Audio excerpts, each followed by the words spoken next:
বাংলাদেশের গভর্নমেন্টকে আমি বিনীত অনুরোধ জানাবো, শ্রম মন্ত্রণালয়কে অনুরোধ জানাবো, এয়ারপোর্ট অথরিটিকে অনুরোধ জানাবো, আমার শ্রমজীবী ভাইদের সাথে ভালো আচরণ করুন। বিশেষ করে যতগুলো দূতাবাস আছে, আমার শ্রমজীবী ভাইদের যে কোনো কাজকে অগ্রাধিকার ভিত্তিতে আপনারা সার্ভিস দিন।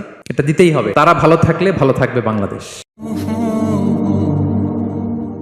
তাই শ্রমজীবী যারা আছেন মনক্ষুণ্ণ হবেন না, মন ছোট করবেন না। You are the superhero.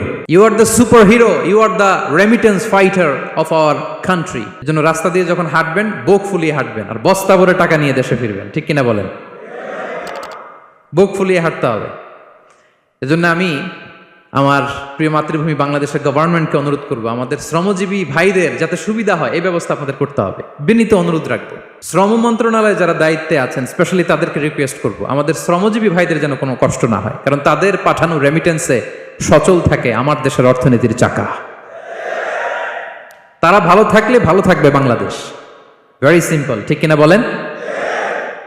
আমার যে ভাইটা পরিচ্ছন্নতা কর্মী, রাস্তা ক্লিন করে, এয়ারপোর্টে ওয়াশরুম ক্লিন করে, একজন পরিচ্ছন্নতা কর্মী, তারও 20 থেকে 30 হাজার টাকা বাংলাদেশে ঢোকে প্রতি মাসে। আপনি চিন্তা করতে পারেন? হ্যাঁ, 6টা মাস যদি রেমিটেন্স বন্ধ হয়, শ্রীলঙ্কার চেয়েও খারাপ অবস্থায় বাংলাদেশে চলে যাবে। Just only 6 months. ভয়ঙ্কর অবস্থা হবে বাংলাদেশের। এটা আল্লাহর পক্ষ থেকে একটা স্পেশাল রাহমা, মার্সি এন্ড ব্লেসিংস, যে আমাদের রিজিকের তাগিদায় সারা বিশ্বে যে কাজ করতে হয়, আমরা কাজ করি আর দেশে টাকা পাঠাই, আর সচল থাকে আমার দেশের অর্থনীতির চাকা। আলহামদুলিল্লাহ পড়েন। সো বাংলাদেশের গভর্নমেন্টকে আমি বিনীত অনুরোধ জানাবো, শ্রম মন্ত্রণালয়কে অনুরোধ জানাবো, এয়ারপোর্ট অথরিটিকে অনুরোধ জানাবো, আমার শ্রমজীবী ভাইদের সাথে ভালো আচরণ করুন, তাদের সাথে কোঅপারেট করুন। বিশেষ করে যতগুলো দূতাবাস আছে সারা বিশ্বে, বাংলাদেশের যে মিশনগুলো, দূতাবাসগুলো, আমার শ্রমজীবী ভাইদের যে কোনো কাজকে অগ্রাধিকার ভিত্তিতে আপনারা সার্ভিস দিন।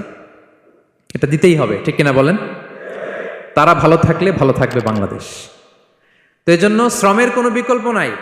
নিজ হাতে উপার্জিত অর্থ, নিজ হাতে উপার্জিত কামাই, এটা শ্রেষ্ঠ কামাই। তো আলহামদুলিল্লাহ আজকের অডিয়েন্সের মধ্যে শ্রমজীবী ভাইয়েরা বেশি। আলহামদুলিল্লাহ পড়েন। এটা আমাদের সৌভাগ্য। এই যে বাংলাদেশে এখন চাকরি নাই, চাকরির বাজার মন্দা, মাস্টার্স পাশ করে বেকার টোটো কোম্পানির ম্যানেজার, এরকম আছে না নাই? তার বিপরীতে আল্লাহ তাআলা আপনাদেরকে মালয়েশিয়া নিয়ে আসছে। প্রতি মাসে আপনি টাকা পাঠান, আলহামদুলিল্লাহ। আপনি বাংলাদেশের যে উন্নয়ন, বাংলাদেশের যে ডেভেলপমেন্ট, এই যে স্মার্ট বাংলাদেশ বলে বলে মন্ত্রীরা মুখে ফেনা তুলে ফেলে, এটার গর্বিত অংশীদার আপনি। ঠিক কিনা বলেন? আপনি গর্বিত অংশীদার। You are the contributor, you are the real contributor. আপনার অবদানে বাংলাদেশ আজকে সচল, আলহামদুলিল্লাহ। সো মন ছোট করার কোনো সুযোগ নেই। Be a part of our vision. Do listen and share the khair.